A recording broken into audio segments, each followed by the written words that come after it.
Now, I have two more chapters to be covered in semester one among my allotted portion.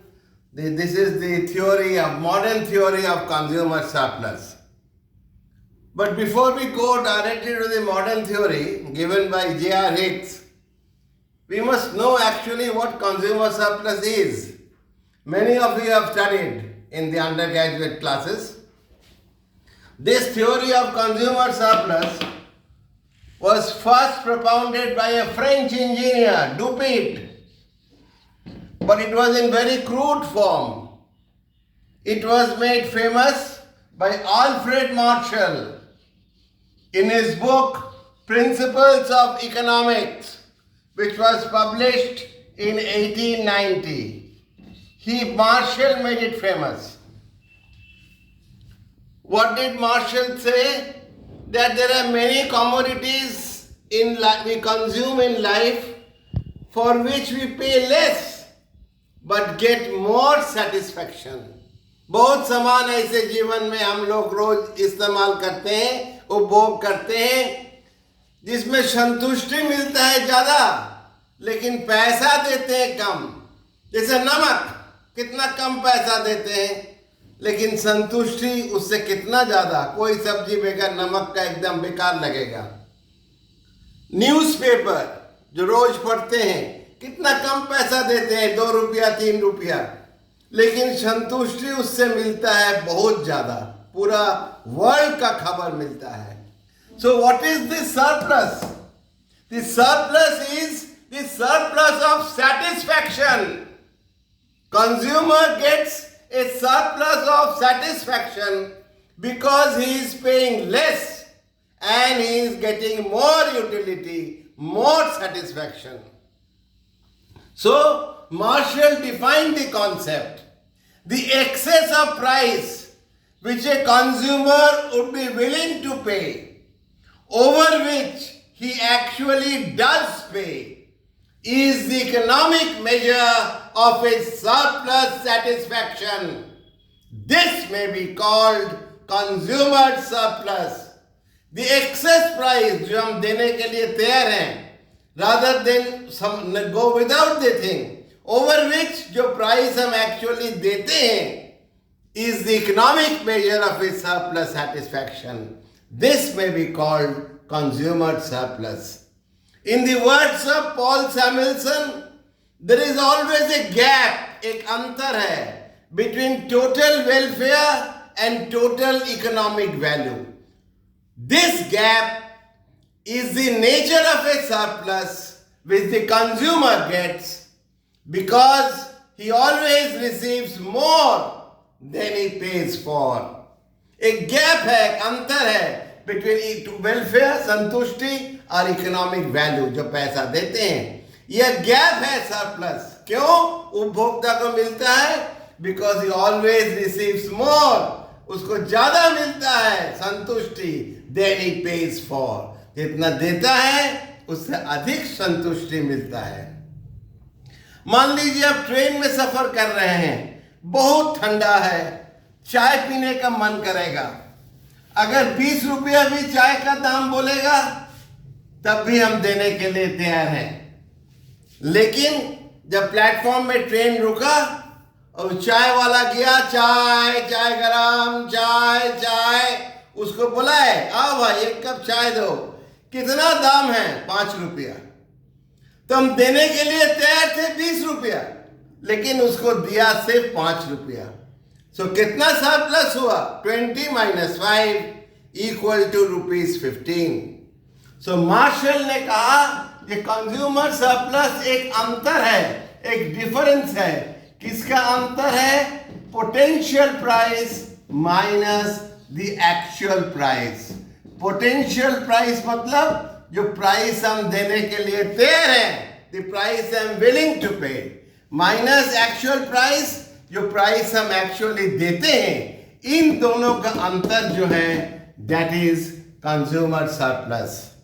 और Marshall ने इसको दिखाया था with the help of utility curve. Marshall utility curve से दिखाया था. इधर Y-axis we measure price and marginal utility. On the x-axis we measure output. This is the marginal utility curve.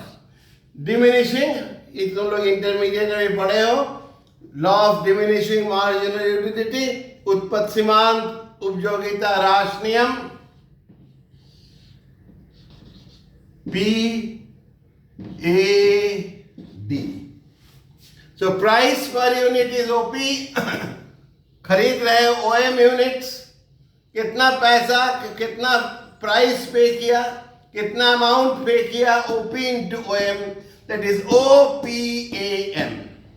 But the utility per unit you get is OD and you are consuming OM. So what is the utility you are deriving? OD into OM, that is ODAM.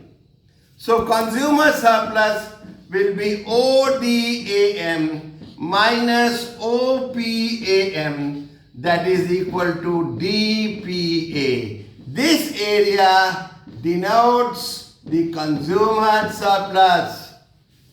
This was Marshall. Now modern theory.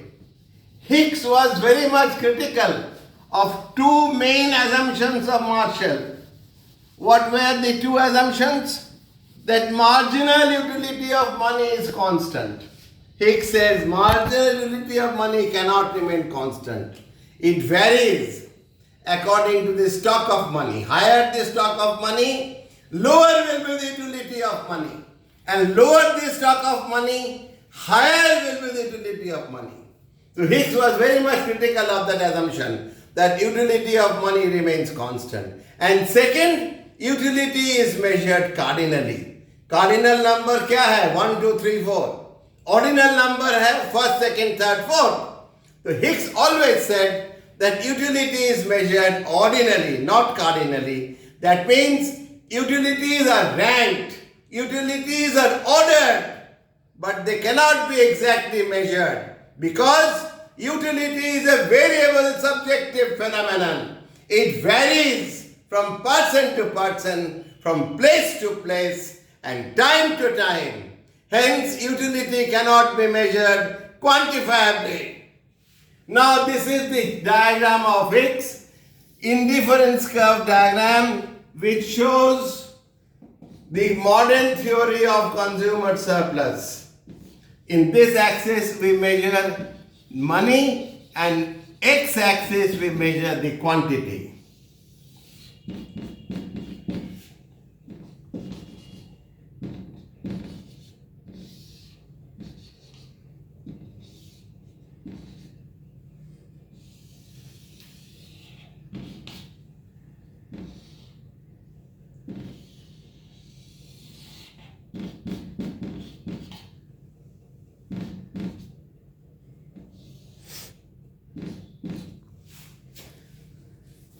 OM दो जगह हो गया, OM नाम कुछ भी दो.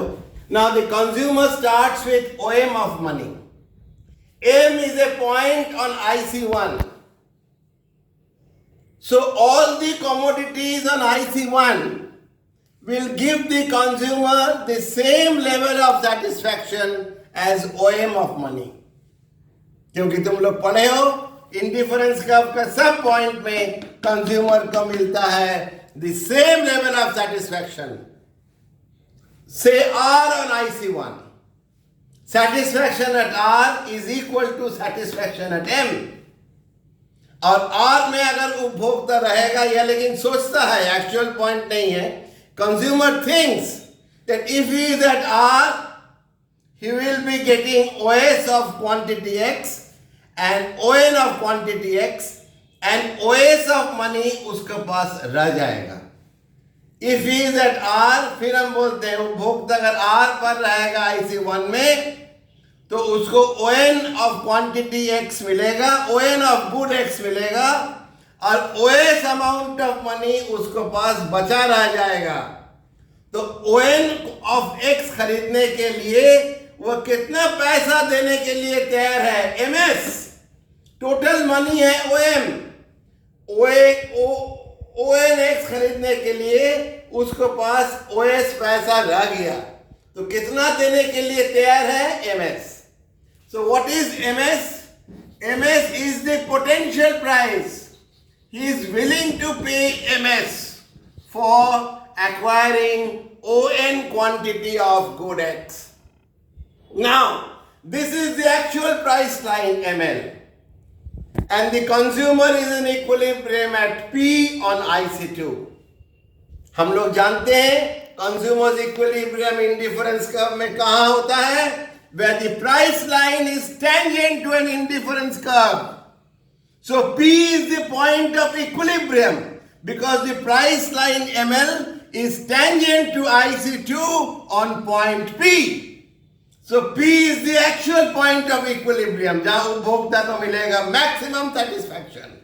And at P, consumer is getting ON of good X and OT of money उसको पास रह गया. So P पर ONX मिला और OT मनी उसके पास रह गया. तो ONX खरीदने के लिए एक्चुअली इक्विलिब्रियम पॉइंट है, एक्चुअली वो कितना खर्च करता है? MT. So actually he is spending MT for acquiring ON amount of good X. So what is MT? MT is the actual price. MT actual price है. तो कंज्यूमर सरप्लस क्या होगा? Potential price minus actual price, MS minus MT, MS minus MT, that is equal to ST or PR. This is consumer surplus, ST or PR. This is the modern theory of consumer surplus. इसका हम फिर झट से repeat कर देते हैं. The consumer starts with OM of money. M is a point on IC1. So all points on IC1 gives the consumer the same level of satisfaction at OM of money. R on IC1 will give the consumer the same satisfaction as at point M. And at R, consumer gets ON of quantity X and OS of money remains with him. So what he is prepared to pay for acquiring ON of X? He is prepared to pay MS for acquiring, for getting ON of X. Now the price line ML is tangent to IC2 at point P. Tangent means P is a point of equilibrium because a consumer is in equilibrium where a price line is tangent to an indifference curve. So P is a point of equilibrium where ML price line is tangent to IC2 at point P. And at point P, the consumer is getting ON of X and he is left with OT of money. So how much money he actually spends for getting ON of X? He actually is spending MT of money for acquiring ON amount of good X. So MT is the actual price. So consumer surplus, difference between potential price and actual price. जो पैसा हम देने के लिए तैयार हैं minus जो पैसा हम एक्चुअली देते हैं, that is MS minus MT, और ST और AR is the consumer surplus. Interview में पूछेगा कभी कभी सरप्लस किसका है? याद रखना, सरप्लस कंज्यूमर को मिलता है, लेकिन surplus is the surplus of satisfaction because you are paying less for many goods then the satisfaction you are deriving from them. हम लोग अब लास्ट चैप्टर बचा हुआ है, वह है आइसोक्वांट्स, इक्वल प्रोडक्ट कर्व्स. आइसोक्वांट्स और उससे जुड़ा हुआ है प्रोड्यूसर्स इक्विलिब्रियम, यानी least cost combination of inputs. यह हम लोग नेक्स्ट क्लास में करेंगे. Thank you.